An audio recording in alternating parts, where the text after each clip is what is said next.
the question was asked, like, what did you guys initially think about when asked to count out 50 sheets of paper? And like, I don't think any of us, our initial thought was to take one sheet of paper, go to the copy machine and copy 50 sheets of paper. I was disappointed in myself, I could be honest, right? Because I'm like, man, that, like, obviously that makes sense. But what's the never sleep when you're dead? That's one of them. I grew up thinking that, man, in order for us to be like uber successful, like, you have to constantly be working. And I could remember back in the day, like, our parents was like, bro, you still on this game? Like, you can't play this game. This game ain't gonna bring nothing, no type of success, no type of money to you. Now we in an entirely new generation, and these gamers making more than our parents have ever made.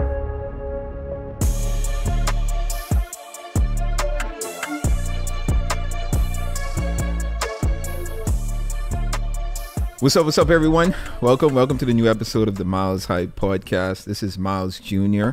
I'm your host. And on this podcast, my goal is to entertain, educate, and elevate you miles high above your fears, your doubts, and any limitations that you may think exist, always knowing that those limitations only exist in your mind. All right, man. So we're coming towards the end of the second month of 2024, February.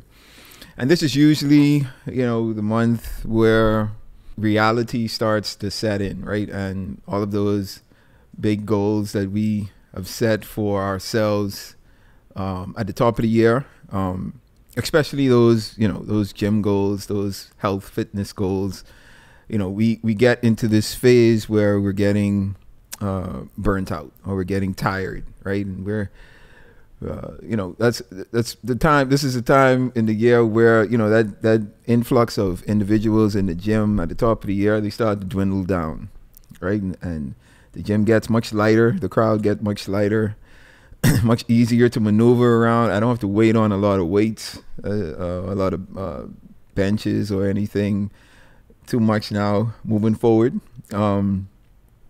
Because this is the part of the year where, burning out is experienced, right? People were on a high and were super enthusiastic coming into the year. And, now that has kind of dwindled off and some of that fire has been put out. But my encouragement through this episode is to give you some keys to success without burning out. That's what I want to talk about today. Keys to success without burning out. I want to open with a story. So a group of friends of mine and we have this chat group, and one day one of our friends put this, it was like a story into a chat group. We got it off of social media, and the story went kind of like this, right? So there was this millennial manager had asked or requested a Gen Z intern to count out 50 individual copies of plain white paper, right? So they asked them, they gave them a stack of paper and was like, hey, can you count 50 paper sheets out of this stack for me? So the intern was like, all right, cool, I got it, no problem. So the intern went away, came back, gave the manager the 50 copies, but the manager noticed that the 50 copies were warm, and he was like, man, why are these sheets warm? I gave them to you cold, but they're warm. And the intern was like, yeah, I just took one of the sheets of paper and went to the copying machine and printed out 50 copies, right? And that story in our chat group sparked a conversation, right? And all of us are millennials, first of all, right? So initially, like, all of our initial thoughts were, like, at least the question was asked, like, what did you guys initially think about, when asked to count out 50 sheets of paper? And like, I don't think any of us, our initial thought was to take one sheet of paper, go to the copy machine and copy 50 sheets of paper. But I read that and I was like, I was disappointed in myself, I could be honest, right? Because I'm like, man, that, like, obviously that makes sense. Like, sitting there counting out 50 copies or sheets of paper manually, right?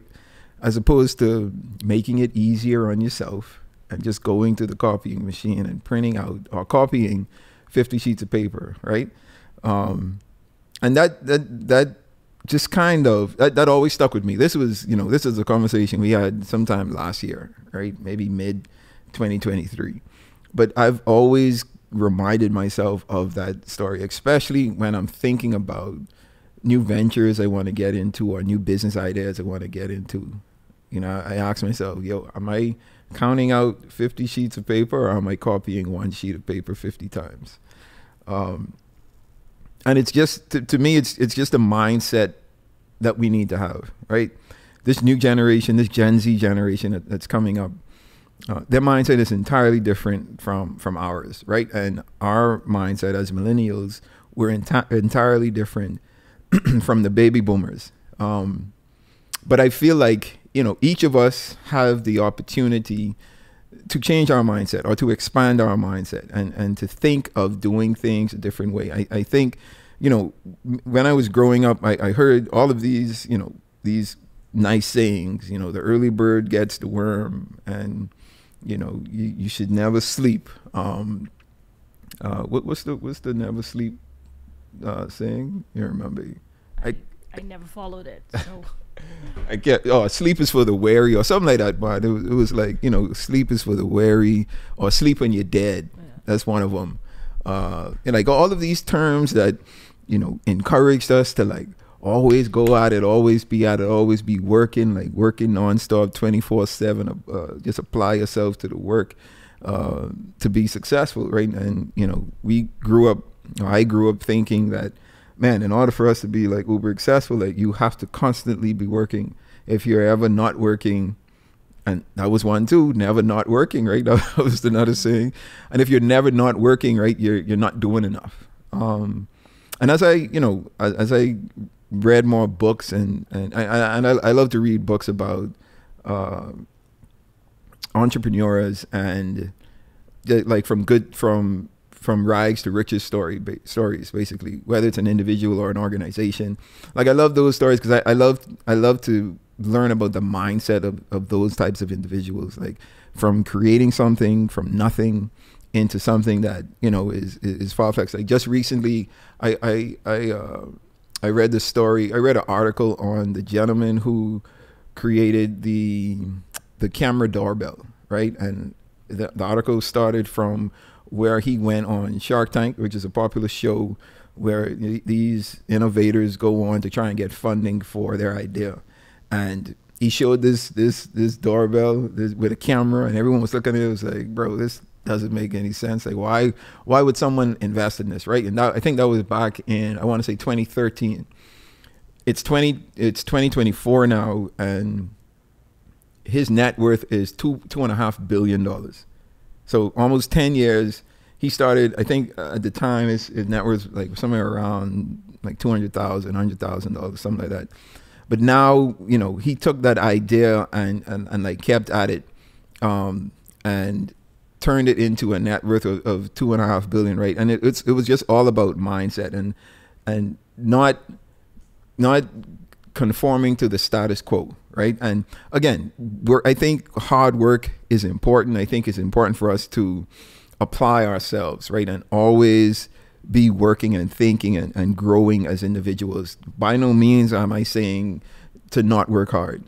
But what I am saying is the way that we learn that in the traditional sense, right? Growing up, and how, I could remember constantly hearing and reading, the early bird gets the worm. So you got to wake. If you ain't up by 5 o'clock, you late. Like someone else out there working harder than you. Or if you sleeping, like you missing out on the opportunities that you could be getting, being up and at it, right?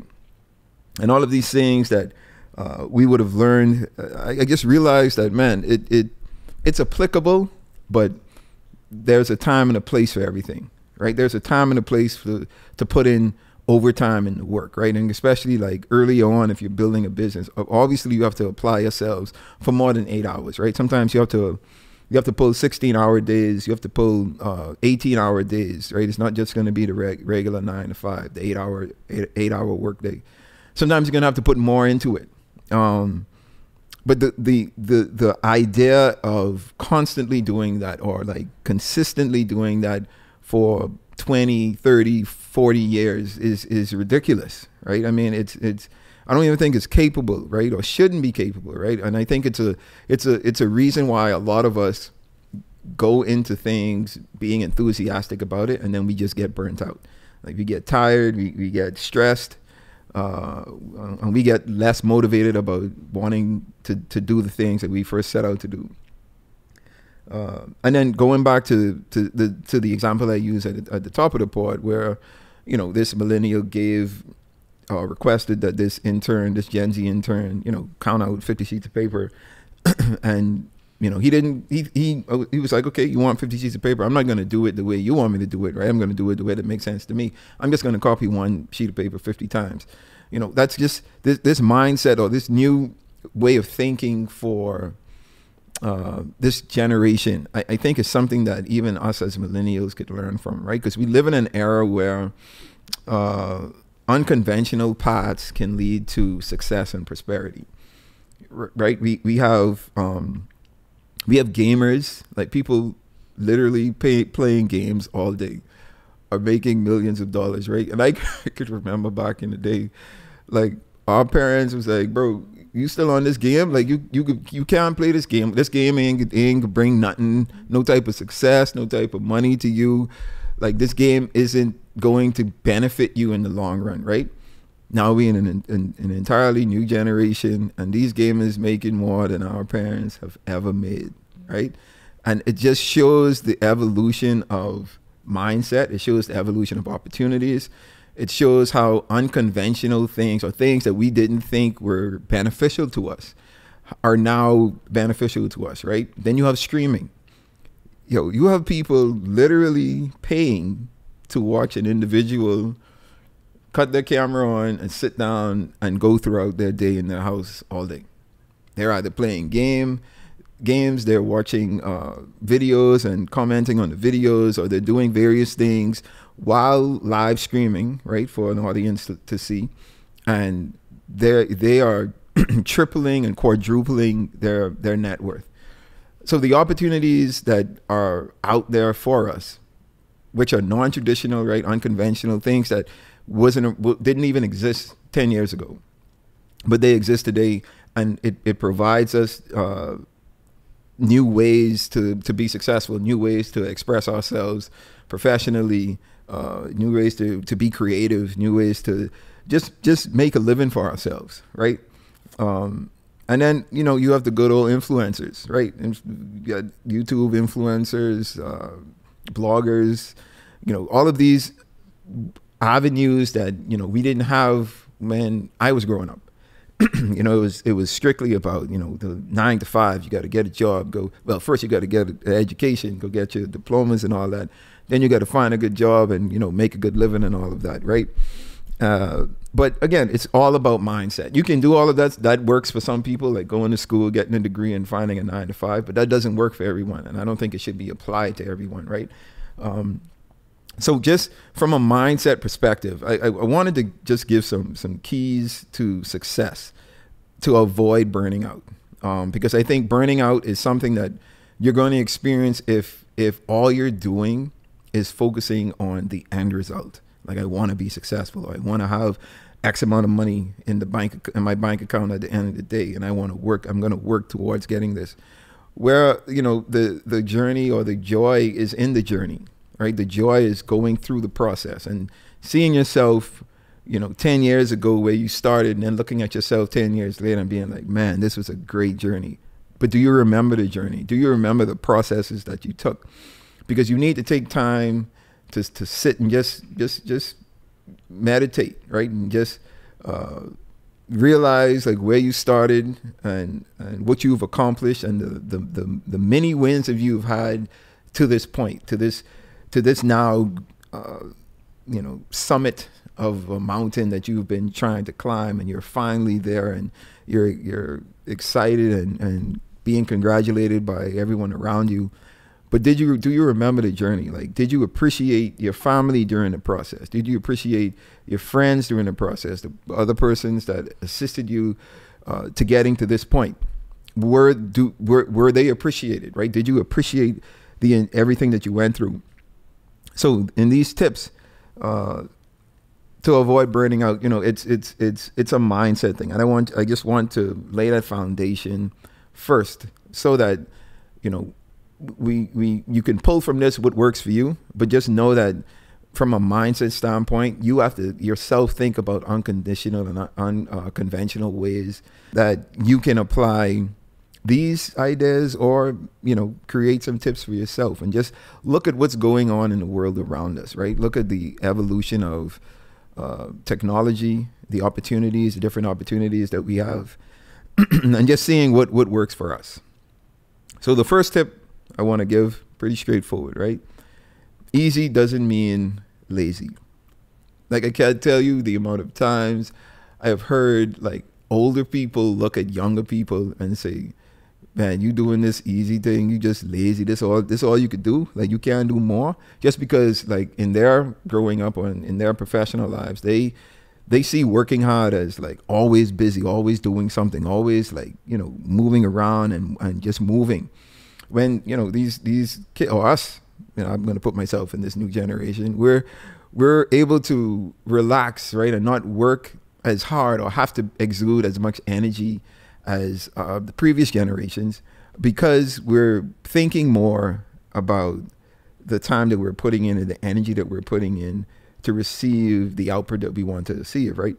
And I think a lot of the times, we think just because something is easy, even if it's easy for me to do, right, it doesn't mean I'm lazy. It just means that it's something that I'm good at, or I'm a natural at, and I don't have to apply as much energy as you would to said act, right? Going back to the example with the copying of the sheets, right? Someone may look at that as being lazy. Like, why aren't you counting out the 50 sheets of paper? Like, why are you copying one sheet of paper 50 times? Like, stop being lazy. Go in there and go count these 50 sheets of paper out. And then you look at them and be like, yo, what sense does that make? Like, at the end of the day, we're reaching the exact same goal we set out to reach, right? You're doing it your way, I'm doing it my way. Doesn't make your way much more complex or less lazy than mine, just because I'm using my mind, or maybe using my mind a bit more than you are, right? So easy doesn't mean lazy. Before you move on, I think this generation is the epitome of, we ain't here to pay bills, work and die, because we're going to do the least, make the most, and enjoy life, our families, the fruits of our labor before retirement, Yeah, and so this was going to come up in one of my later points, but we could discuss it now, right? Because I'll bring this point up. So the next point is to plan, prioritize, and then put down, right? And it's essentially talking about your work-life balance. Work-life balance is so important when it comes to like not burning out. Again, my generation has been conditioned to think like, there are these certain handful types of jobs that you need to get to be successful. Like, I think, I don't know if Sharice and I spoke about this on one of the pods, or maybe just in our personal conversations, but there was this girl that she and I were talking about, and she introduced me to her story, and her story basically was, I think she was a lawyer or something. The girl who I guess was a lawyer for some period of time. Oh yeah. Who does now influencing? Right. Yeah. So yeah, go ahead and. Well, she was African, and in certain cultures they have these jobs in high esteem. Got to be a doctor, lawyer, accountant. Yep. And so she went to school because her parents wanted to be a lawyer. I think she went to Harvard. She wanted to appease her parents. I went to a good school too. She went to Harvard, which is clearly saying something about her intellect. She went to Harvard, she graduated, but she was doing makeup on the side. Well, influencing stuff that she liked. She wasn't getting paid. She was just getting free stuff from brands, and she was in a top firm in New York, working in New York, Manhattan, and someone in the law firm saw what she was doing and complained about it or brought it up to management. And I think in her contract it said that she couldn't accept free things. And so I think that was some type of, something there. And she made the decision, listen, I am a lawyer. I think she was working for 1 year and making a lot of money, but she said, I love influencing. This is what I love to do. I love putting on makeup. This is what I'm going to do. And she quit her job and now is a full-time influencer making money. Well, they gave her an ultimatum. Yeah. They was like, look, you could leave this or not do this influencing makeup stuff on the side and stick to this job, because we paying you all this money and you giving you all this prestige and all this, access to things that we deem you would want access to, right? And tried to use that as this carrot that they were dangling together to like take the bait and like leave something that she loved to do, right? Took less of her energy, and something that she enjoyed probably more than the job that she had, and she chose to leave. Yeah, she left, and now she's doing extremely well. Her standard of living is not compromised because she's making just as much money doing what she loves. She's being recognized by brands and celebrities and companies that probably she wouldn't have had access to had she kept, on her current job path. But she also said something that is important. I could always go back. My law degree isn't going anywhere, and this is my chance to fulfill my goal. So if I want to go back, I can, but I don't want to be in the rat race. I want to live my life on my own terms and not be stressed out, because that was a stressful job. And she is 100% successful. And I think even now her parents has come around to say, but that's what you want. That's what you want to do. And, I think, again, the mindset of this new generation is, bro, y'all are not going to corner me into doing something or accepting something I don't want to accept or I don't want to do. Like, this job is nice. Yes, this position or this job that I have or had did provide me to live, with a certain lifestyle, allow me to meet certain type of people, or whatever that job did. But this is what I love to do, right? And I would much rather try this, right? Because she said, I could always go back to law, right? I have a degree in law, so it's not like I'm going to lose the knowledge, and I may have to, update certain things when it comes to law and practicing law if I choose to go back. But it's not something that's going to be like far-fetched for me to do if I don't want to. I mean, if I wanted to, like, later on. But right now I have an opportunity, or I see an opportunity that I want to take advantage of, and I'm taking that opportunity. Like, back in the day, we might have had the idea of like wanting to do something and like just totally been afraid to do it because of what our parents were telling us or what society was telling us, and us just not being confident in the unknown, right? And saying that, man, I have this job here that gives me all of these benefits and security and whatnot, but there's an opportunity that I think I want to do, I think I like doing, and I think could be beneficial to me if done correctly, but I'm afraid. What choice do you make? And this generation is definitely doing that. And go ahead. I mean, I will give this generation their props, but I think it started with millennials. No, absolutely. Because it started with the bloggers. It started with the influencers, which have been like 15 plus years ago. And I think society really is afraid of these people because it's like we can't control them. Breaking the mold. We've broken the norm. And even like recently when COVID came, everybody realized how beneficial it is to work from home. Yep. We're not stuck in offices, which means ain't no one paying rent, ain't no one making that money. And it's just all about controlling people. And now even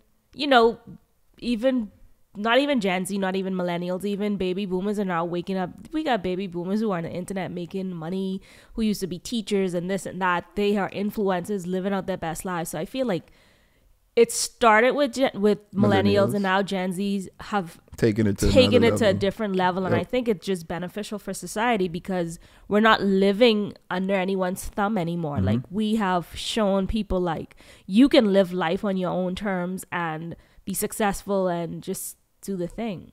So tip number 2 is to plan, prioritize, and put down. And what that essentially means is like, do what you can, but at the end of the day, like, enjoy life, like enjoy it while you're living, right? the work-life balance is something that should never be ignored, right? You should not be an individual who is just working all the time, and you're ignoring your wife or your husband. You're ignoring your kids. You're ignoring the quality time that you could spend with friends, with other family members. It's a balance that is needed, and a balance that hasn't been spoken about in my generation growing up, because we were always taught to focus on work. Like, you got to work hard, take an hour off for lunch, get back to work, right? In the night, take some work home, see what you can finish when you get home, sleep for 3-4 hours, then get back to work the next morning. But being able to plan out your day and be like, all right, this is the plan that I'm going to put into place. Then I'm going to prioritize the things that need my utmost attention, or the majority of my focus. But then we need to put it down, right? When it's time, and it doesn't have to be an 8-hour work day, right? It could be 10 hours, it could be 12 hours. But at a certain point, you got to put the work down. Like, when you walk through the door of your house, that time should be spent with your wife, should be spent with your kids. And obviously this isn't going to be able to happen every day, right? But I'm just trying to give you some advice or some tips on setting some boundaries and putting some metrics in place, or boundaries in place, to where, this time is dedicated to me and my wife, and us ensuring that our relationship is strong. This time here is dedicated to my kids and me attending games, attending practices, being able to pick them up from school, like whatever that is. Those moments in time, you're never going to be able to get back. And in the perspective of kids never forget, right? And kids don't care about the work that you're doing. They don't understand the concept of, we need to go to work to pay these bills, to do all of these things, right? And sure, that stuff is important, but there's going to be some time that you need to carve out in your day, or in your week, or in your month, dedicated to you just spending time, social time with your kids, or your family, or your friends. Work-life balance is important. So to be able to plan, prioritize, and then put down is something that I don't think none of us should avoid, right? The third tip is to do not do the unnecessary. I can't tell you the amount of times I've talked to someone who is they're doing a process, or going through a process, and I'm looking at the process, and I'm like, but you're doing more work than you need to. Or like, why are you doing this step? This step is unnecessary, because you can get to this result if you take these 2 steps out. And they're just steps that aren't needed, but they're doing it because it's what they were taught, or what the tradition is. And again, what I love about this generation is, like, I'm not doing anything that is unnecessary, bro. Like, if you want me to move these pallets from point A to point B, and I don't want to lift these pallets because I could use a machine that is now invented, right? May not have been invented back in your day, which I understand, but that machine exists now. So I can use this machine to do the work where I don't have to exert as much energy. So I'm not going to do any unnecessary work, because we have the technology, or the devices, or the systems in place for us to not have to do the unnecessary. Again, going back to the example with, counting out the 50 sheets, literally sitting there and counting out 50 sheets is unnecessary. Like, if you really think about it, right? It's so much easier to go to the copying machine and copy one sheet of paper 50 times. You're getting to the same results. So in order for us to avoid the burnout, right? Just don't do the unnecessary. Look at the process, look at the steps that you're doing, the things that you're putting into place. And if there are some of those steps that can be eliminated, by all means do it. Again, if we go back to the first point, easy doesn't mean lazy, right? And doing the unnecessary doesn't mean you're not doing the work, right? You're just doing it much easier with much less energy than you was before. And then the last tip, and this is what I think is the most important. Define your success.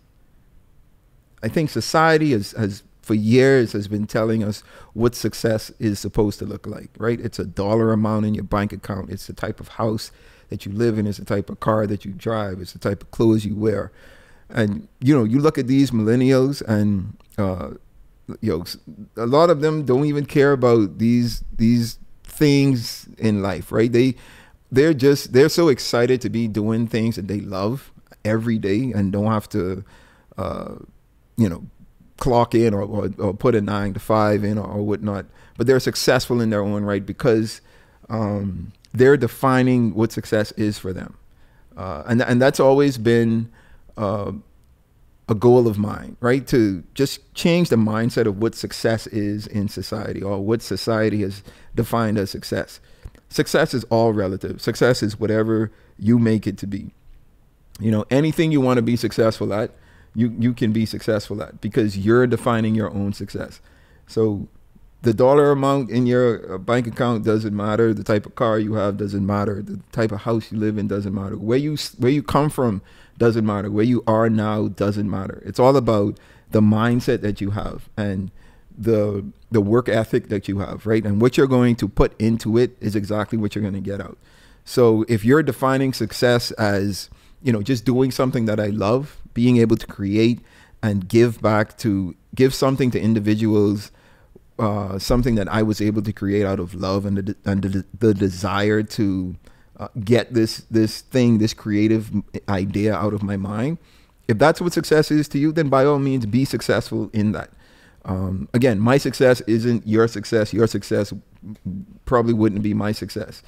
But if we define success for ourselves, right, create our own meaning for living and existence and being happy and what it looks like to us, what a successful marriage looks like, what a successful family looks like, what a successful profession looks like. It's all relative, right? There's no one way to define success. You know, success is different for everyone. And I think we begin to get burnt out when we start chasing the success that we're being told is success. Like, this is what success looks like. So this is what you need to be successful. And we're continuing to chase that, continuously chasing this level of success that puts us on a hamster wheel, right? And we're just running in place. And this wheel is just turning. And we're not making any progress because it's not something that we're defining for ourselves. So again, to avoid burnout, I think ultimately defining our own success, what success looks like for me, is important. I could even liken it to having a workout regime, right? Going to the gym. You know, I think we all see it, right? We all see these Instagram or these gym influencers, right? And the way that they look and how they carry their body, especially females, right? You have these females who bodies look a certain way and they say, oh, you know, if you want to look like me, you could join my 30-day workout program or buy this product from me and you could look like that. But what they're not telling you is that they're going to these doctors or getting these BBLs done, getting all this surgical work done for them to look that the way that they look now, and telling you that you can do it naturally. And when you're focusing on that and you're working hard and exuding all this energy, but not achieving the results that you see because that result is fabricated, then you get disappointed and you feel like you're unsuccessful. You have to define your own success. What is the ideal physique for you? What do you want your body to look like? What's healthy for you, right? And then you take your time getting to that. You know, if it took them 6 months, it might take you 6 years, but be consistent with it. You know, you don't have to overly exert yourself or your energy in overworking yourself and then mentally burning yourself out because you're so exhausted and tired because you're not getting the results that you need. You know, my encouragement is to, again, just because it's easy doesn't mean it's lazy or you're lazy. Don't do the unnecessary. Plan, prioritize, and then put down. Work-life balance is important. And then define your own success. Because I think doing all of these or having this type of mindset is going to allow you not to be burnt out, right? Because you're taking time away. You're spending less energy, and you're doing things that you love to do. You don't care what society thinks. You don't care what tradition tells you, but you're doing it because it makes you happy, and ultimately, you know, eventually, possibly could make a living for you and your family, for everyone to enjoy. All right, so these just some tips I wanted to give to avoid burning out, but still being successful in the same light. All right. Babe, anything you wanted to add? No, I think I said it all. Good deal. Well, we're now at the point of the pod where I want to leave with you a milestone. And the milestone for today is very simple. Burnout happens when you avoid being human for too long. I read this quote and I was like, man, this is perfect for what we are discussing today. Burnout happens when you avoid being human for too long. So let's not ignore the fact that we're all human, right? We need our downtime. We need rest. We need time off. And then, we do need to work and continue to go at it and to be productive. But, understand that we're all human. Never stop listening to your body. Your body is going to tell you what you need, whether you need rest, whether you need to eat, whether you need to do certain things. Your body is going to show you signs or symptoms of the needs that it is requesting from you. So don't ignore them. And I think that's one of the best ways to avoid being burnt out. All right. Well, that brings us to the end of this pod. This one was a good one. I really enjoy speaking about topics like this. Hopefully you learned something today. And as always, the goal that I have with this pod is to entertain, educate, and elevate you miles high above your fears, your doubts, and any limitations that you think exist. Always knowing that those limitations only exist in your mind. All right. So until next time, you guys stay blessed.